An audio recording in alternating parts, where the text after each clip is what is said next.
We further acknowledge that Aurora is part of the treaty lands of the Mississaugas of the Credit, recognized through Treaty Number 13, as well as the William Treaties of 1923. Shared understanding of how the rich cultural heritage that has existed for centuries and how our collective past brought us to where we are today will help us walk together into a brighter future. Council, can I get a motion to approve the agenda? Councillor Kim, Councillor Thompson, any comments or questions? Call the vote. All those in favor? Opposed? That carries. Any declarations of pecuniary interest? Seeing none. No delegations. We have one item, audited financial statements and audit report 2021. We have a presentation by Giselle and Andrea, both from BDO Canada LLP. Good evening. Good evening. Hi, everyone. I can see you all. I'm going to see if I can share my screen. Sure.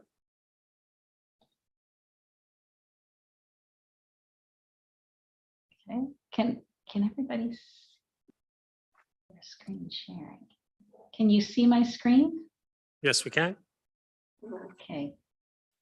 Oh, yeah. Okay, I can see it there. So it says the Corporation of the Town of Aurora audited report. Yep. Yeah, okay, good. I'm just going to pass it over to Andrea. You can't see her, but she's in the office with me. We're just going to go through the status of the audit. Perfect. Okay, thanks everyone. All right, so we'll start with the audit at a glance. So we've got just a couple pages down here.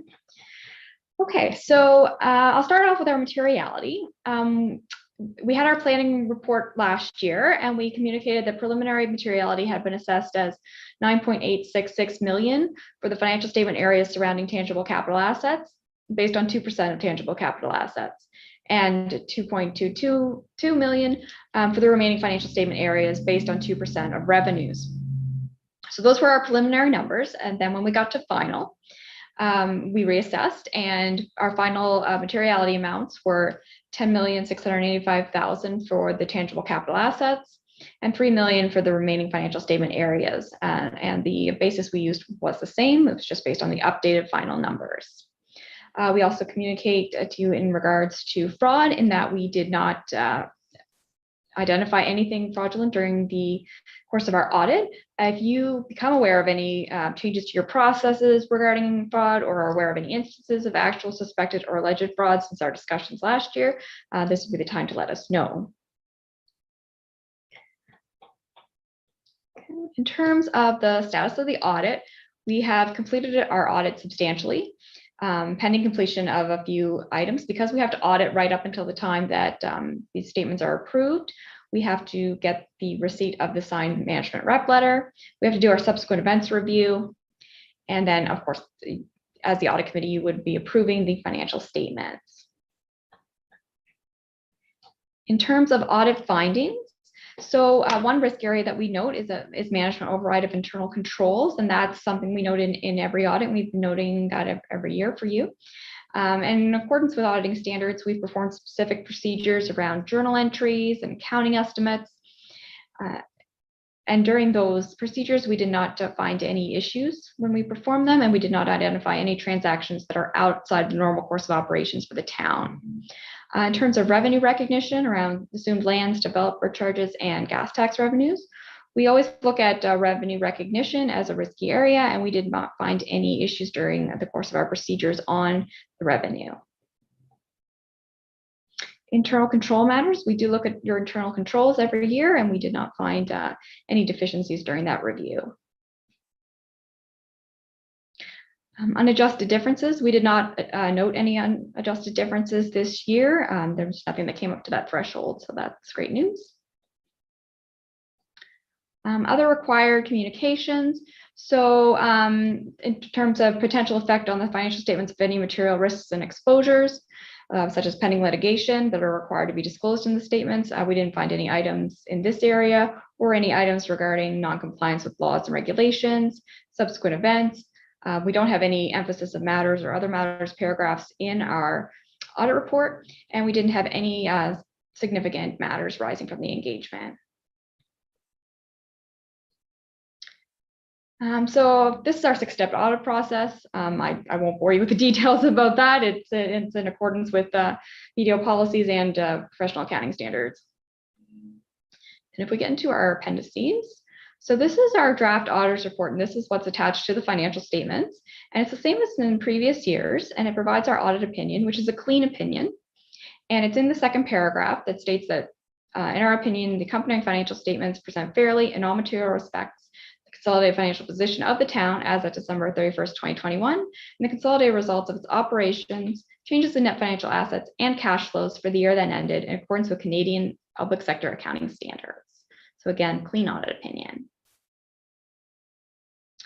Then we have our management rep letter. The letter we get management to sign each year, basically saying that they've given us all the information that we needed to conduct the audit.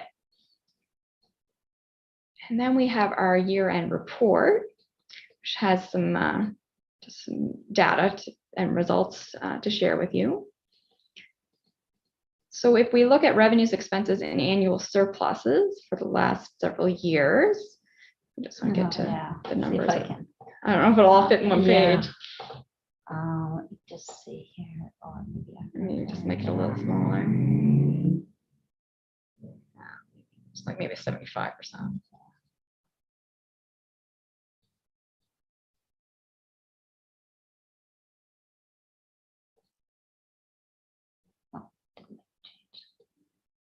Just bear with us just a moment to try to make this a little bit bigger for you. Oh, yeah.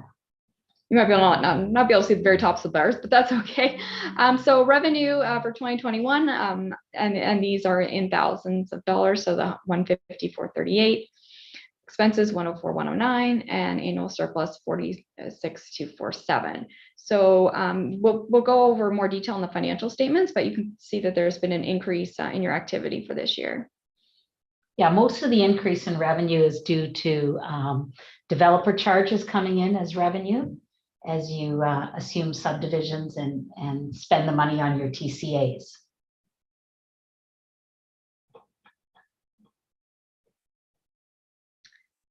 So then you have your annual surplus plus amortization for 2021, 63,570, and TCA additions 54,705. So again, increase in volumes this year in terms of your surplus and your TCA additions.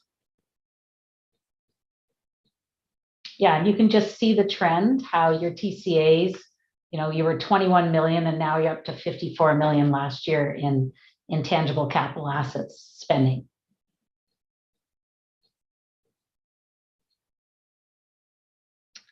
And then again, you're on the same trend, your net financial assets has also increased with increased volumes.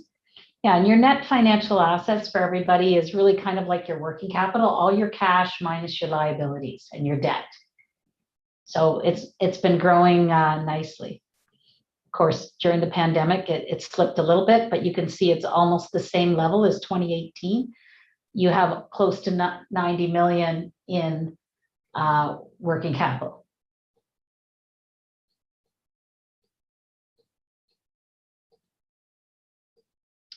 And then accumulated surplus and accumulated TCA, you can see that those have grown as well in 2021 compared to 2020. You're on an increasing trend there.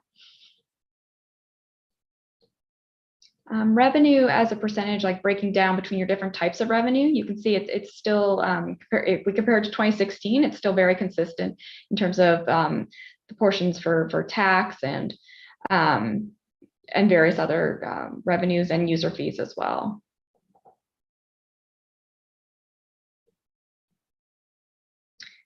And we have a 5-year comparison of expenses, and you can see where you've increased where your volumes fell in 2020 as a result of the pandemic, but now they've increased back up again as your activities have increased. And if we look at expenses, different types of expenses in a pie chart compared to 2016, you can see your main expense again is your that's contracted services. Yes, that's the purple one there, and the blue is the salaries and wages and benefits. Yeah. So in summary, not much has changed on expenses and revenue as far as the allocations.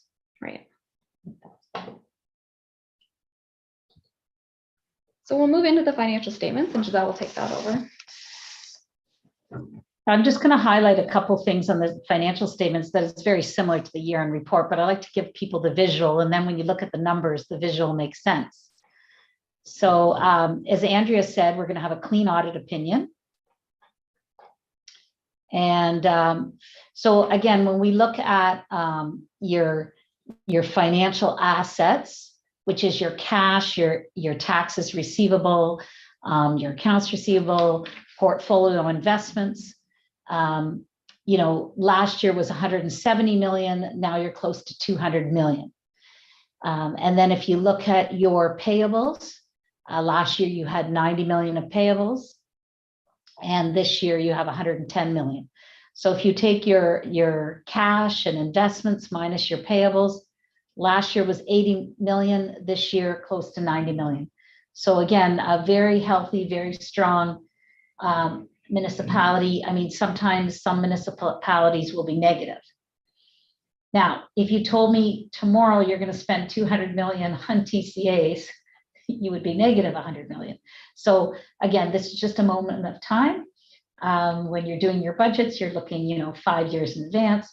What do you need for tangible capital assets? What's your plan? But nothing to be concerned of on the balance sheet.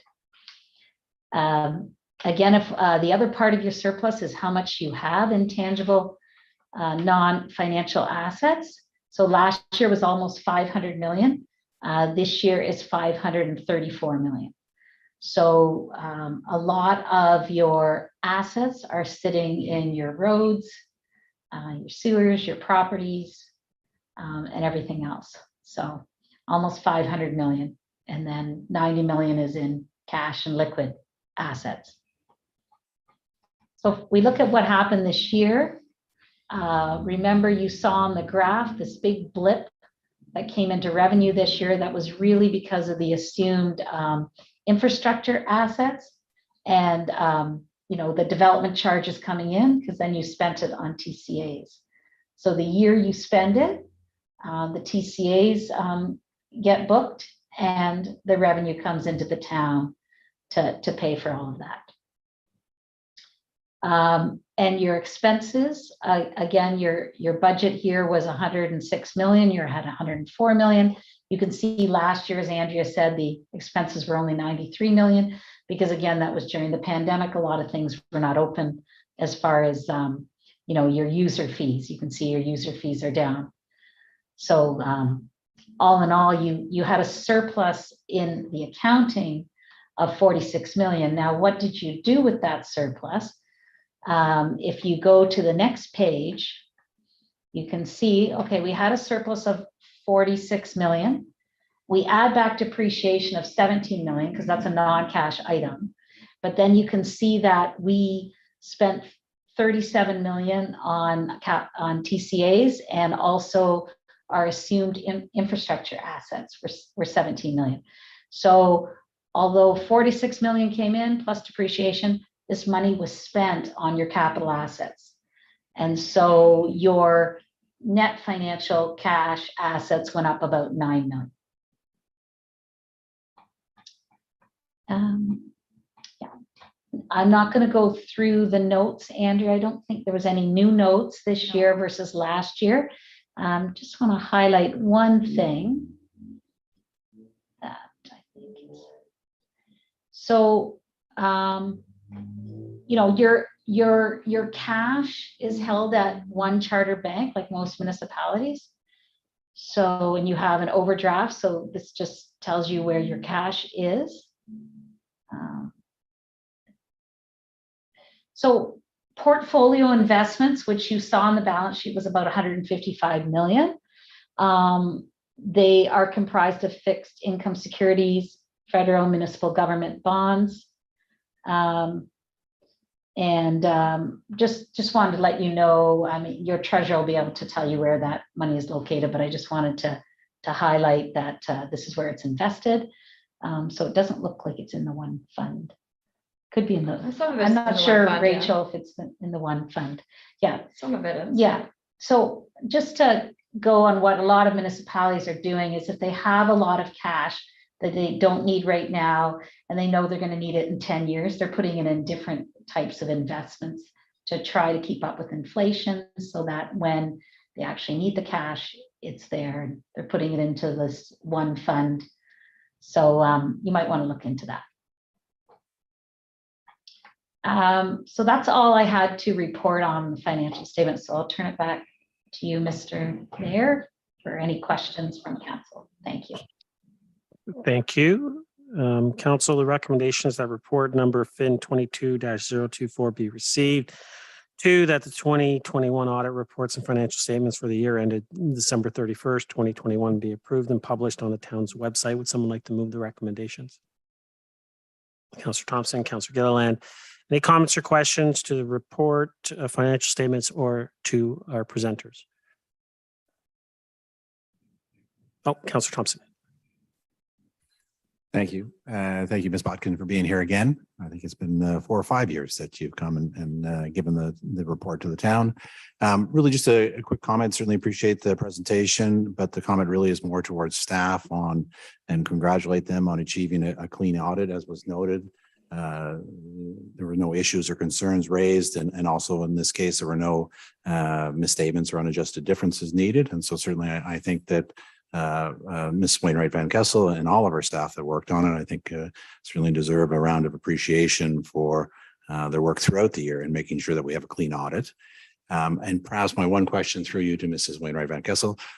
I know at the Finance Committee, we have talked about investments in the one fund, but perhaps Rachel can just give a quick update on where we are with that and when a report may be coming to council to further discuss the next steps with regards to investment. Thank you. Ms. Wainwright Van Kessel. Through you, Mr. Mayor. So we are looking at the Prudent Investor One Fund with the Joint Investment Board, and we are looking at bringing further information on that in the new year, along with the information on the debt policy. So that'll come early to the next term of council. Councillor. Great. Thanks very much. Thank you. Any other comments or questions? Councillor Kim. Thank you, Mr. Mayor. And thank you, Ms. Botkin and staff, for all the fine work that you've done through this audit process. In the presentation and in the notes, I might have missed it, but I didn't see the government grant funding for the COVID assistance. Do you guys